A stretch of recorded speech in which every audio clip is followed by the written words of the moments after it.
the Exploding Topics website. I'm just gonna kind of go through a blog post that I thought was pretty interesting. Top 10 startup trends for 24 and 25. This is by Allison Zeller on May 27th, 24. And the first one is that VCs invest heavily in generative AI. And we know that, AI has been trending. But yeah, apparently, Amazon in last September, so you guys may already know about this, but September of 23, Amazon invested 4 billion in Anthropic, which is the Claude LLM.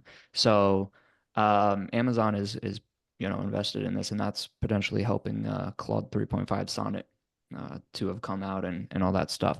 Inflection, an AI startup looking to develop personal AI systems, raised 1.3 billion. Cohere, a company specializing in large language models for enterprises, raised 270 million. xAI, owned by Elon, is likely to close a $6.5 billion funding round in June. I guess we'll see if I don't know if that ever happened because we're at June 30th right now. So, um, despite this inflow of cash, many are predicting a slowdown in generative AI funding. One reason is purely based on the short supply of the chips. I guess because NVIDIA is kind of sold out or whatever. Um, but yeah, so another potential downfall of generative AI is still around consumer interest. So if you guys are, in the AI niche very heavily, AI is all the rave for you, but still there's a large portion of the population that haven't even used AI or whatever, even probably cared about it yet. So apparently, about 12% of the pop of US people, I believe this is, yeah, Americans, 12% have used an AI image generation, 16% have used an AI assisted internet search program, and 21% have used an AI chat. So only about one fifth of people really um, in June. And let's see, I'm not sure when this kind of like the date range of like, have you used it? Oh, okay. In the last 6 months, only 21% have used the AI chat program. Um, and only 31% of US adults say society is ready for widespread use of AI. So I guess we shall see. But in 2022 alone, the big five tech companies spent 223 billion on AI research and development. So move fast and make things. So they're just investing heavily. Um, you know, Alphabet, Amazon, Apple, Meta, and Microsoft are the big five. Number two trend is ag tech or agriculture startups go all in on AI. So, let's see. With tools focused on farm data and precision agriculture, these firms are leading the charge for regenerative agriculture. And the search trends are very much increasing for regenerative agriculture. There are nearly 300 ag tech startups in the US that focused on AI. Um, and that's about out of a total of 1,400 ag tech startups globally. Um, and then Grow Guru is a startup using AI to optimize the use of water in agriculture. Let's see here. With $16 million in funding, Agen is another AI-powered ag tech startup. The company manufactures autonomous robots that roll through fields to eliminate weeds and analyze the crops. And then the third trend is climate tech thrives amidst a funding dip. So there's a lot of climate tech startups, and search volume for climate tech is up nearly 420% in 5 years. And so VC investment in startups specializing in carbon and emissions reduction reached a record high, 7.6 billion in the third quarter of 23. So climate startups are still growing. Um, let's see here. Yeah, so you guys can probably learn more about some of these things. Um, and electric hydrogen is one of the latest startups to reach unicorn status. The Massachusetts-based tech company is focused on manufacturing low-energy, cost-efficient electrolyzers that are necessary to split H2O and collect hydrogen. Electric hydrogen raised 380 million in a Series C funding round in October 23, bringing the valuation to 1 billion. Commonwealth Fusion Systems is another unicorn. Company has raised 2 billion in funding. Commonwealth Fusion, the surest path to limitless clean fusion energy. So, it's fusion energy is a specialized type of nuclear energy that produces more energy than typical nuclear sites, but does not create nuclear waste or greenhouse gases. Um, and the fourth trend, startups to provide EV infrastructure and support. So estimates showed that nearly 1 in 5 new cars in 23 were electric. one in new 1 in 5 new cars sold in 2023 were electric. So as you can see, these are the EV sales, and it's just growing very rapidly. Um, actually in China, it looks like it was growing really rapidly from 2020 to about 2022. It freaking quadrupled. Um, but yeah, also in the US, which is this green one. But it looks like EVs are the most popular in China and Europe. But Europe is a whole continent. So, anyways, but yeah, I mean, more data, more data. Um, Search interest in EV charging has been climbing. This is the search volume for EV charging. It's just going up. Um, and then the fifth trend, a new wave of drug discovery startups. The biotech industry is already valued at $1.5 trillion and expected to grow um, at about 14% through to 2030. So drug discovery. Let's see here. Yeah. Drug discovery is one area that's seeing a lot of attention because it incorporates AI technology. One survey reports that 70% of industry respondents who do not currently use AI said they expect top technology to drive a significant or transformative impact in drug discovery in the next 5 years. Evozyne, founded in 2020, is one startup aiming to do just that. The biotech firm has created algorithms that enable the rapid studying of proteins, simulating their evolution over millions of years and identifying new roles in drug development. So, yeah, that'll be very interesting. And then one of the most successful startups in AI biotech is Genesis Therapeutics. So they do AI powered drug discovery. Their technology is centered on using AI to create 3D modeling and molecular simulations. Their most recent funding round netted 200 million. Um, and yeah, let's see. Generate biomedicines is another one. Says their platform can generate custom protein drugs using a combination of machine learning and bioengineering. Their first human trial, an antibody therapy for COVID-19 that took 18 months to develop, began in mid-2023. The company hopes to have another drug, a medication for severe asthma, in human trials in 24. And funding for the metaverse startups drops. And so I kind of can see this one because the metaverse was kind of a huge kind of fad almost that seems to kind of be going down.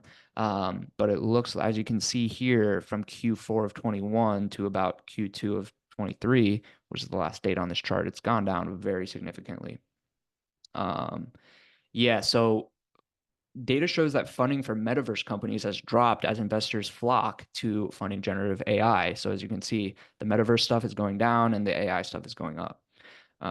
So yeah, Futureverse, for example, looks to be going down like this. It really spiked and came down. So I think there's kind of a bit of a fat aspect to that metaverse stuff. Because I think that's kind of way down the road and we'll see what happens with that. Um, Number 7, satellite startups dominate the tech space. So I'm instantly thinking of what's that? The Elon startup, Starlink. But big funding rounds came in for 3 growth stage companies. Ursa Major, the startup is focused solely on building rocket engines and raised 100 million. Constellantis Aerospace, the startup hopes to go to the moon in 24 and raised 78 million in a Series A funding round. Astranis, the satellite building startup, raised 200 million to bring its valuation to 1.6 billion. Um, yeah. Okay, let's see. Industry experts say satellite imagery startups seem to be the sure bet of this sector, as investors see them as safe and demand is relatively predictable. So Deloitte reports that the amount of data moving between Earth and space will total 500 exabytes by 2030. That's a 14x increase over 2020. So that is growing a lot as well. Um, so Pixel is a satellite startup that's building space satellites so powerful they can identify the tree species present in a forest. Huh, that's cool. Um, And there's also Seattle-based Starfish Space, a startup that aims to provide satellite maintenance at a reasonable price. Um, and then startups, I'm going to kind of skim through the rest of these guys just for your time's sake and for Christian's time's sake, because he's This probably, is this is a really interesting you're like, website. Like I'm gonna yeah, just start binging this website. This is super fascinating. yeah. But just to kind of skim through these last ones, the eighth trend is startups that are focusing on specific use cases for drones. Um, a lot of funding here, you know, and pretty interesting. The ninth one is shining a spotlight on diversity in startup funding. Funding for startups headed by Blacks, Latinos, women, and other minorities is remarkably low, but some in the investing space are hoping to change that. McKinsey research shows that the average startup led by white males receives more than 210 million in total funding, while the average startup led by minority founders garners 91 million. Just 43% of the funding given to the white males. So kind of a discrepancy there, you know. And even though Latinos in the startup community represent a combined value of 2.6 trillion, Latino entrepreneurs receive less than 1% of the total invested capital. So that's very interesting. I did not know that. Let's see here. I want to see. Change does appear to be on the horizon, though. In October 23, California passed a law requiring VC firms to report data regarding the diversity of the startups they're funding. This law goes into effect in 2025. So interesting there. The 10th one is startups hunt for alternative financing sources. So with the uncertainty surrounding the current economy, startups in need of funding are increasingly turning towards unconventional methods. Non-dilutive funding is becoming a popular option. This type of funding includes options like loans, grants, and government subsidies. And startups don't have to give up any of their ownership to secure these funds. For example, many states and metro areas offer non-dilutive startup funding to spur economic development. So I guess the non-dilutive comes from the idea that you won't dilute your ownership share in the company. Um, and so, yeah, apparently that is growing in popularity as far as funding startups. So yeah, I think that's it, guys, for that topic. Wait, Al, Appreciate. can you go to the electrolysis one? I think it was called like electric hydrogen or something like that. Yeah, let me If you command F for electric hydrogen. just bringing up Zoom here. Hydrogen. Yeah, here we go.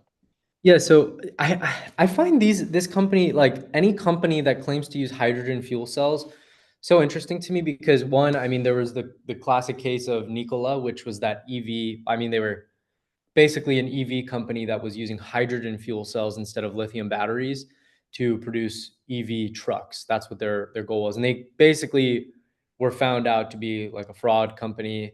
There was probably some like prototype they were working on or something, but for the most part, I think it was like a fraud company. Mm. And they they ultimately like had a bunch of SEC violations, and the founder was like convicted or something, and he has to settle. I Mhm. don't know exactly how it went down, but like electrolysis has been around for over 100 years. Electrolysis is the process of separating hydrogen from hydrogen from H2O. So basically taking water and then extracting the hydrogen from it. As you know, hydrogen is combustible, and then you can use that hydrogen to spin a turbine and generate electricity. But I find these companies so interesting because everything that I've been able to find, and I mean, I'm sure this company has a different thesis than this, but electrolysis has historically been not like an energy efficient way to like you have to put more energy in than you get out. Like I was just doing some chat GPT research, and it seems like for typical electrolysis, um, you would have to put in about 44 kilowatt hours of energy into a system, into the electrolysis system, and then you get out 33.3 kilowatt hours is what you get out of the system. So I feel like you get less energy than what you put in, and then that doesn't even factor in, any other costs or energy waste that goes into like transporting, the extracted hydrogen or any other waste or loss that you get in that system. So I always find these companies interesting. But I mean, it seems like they're working, right? Like this is a company that's got 300 million of funding recently, which is, I Yeah. mean, that's a lot. Yeah. Anyway, it's just interesting to me. Huh. And then, of course, fusion. That's always been on the horizon for a long time, but it seems like we're getting closer. Nuclear fusion.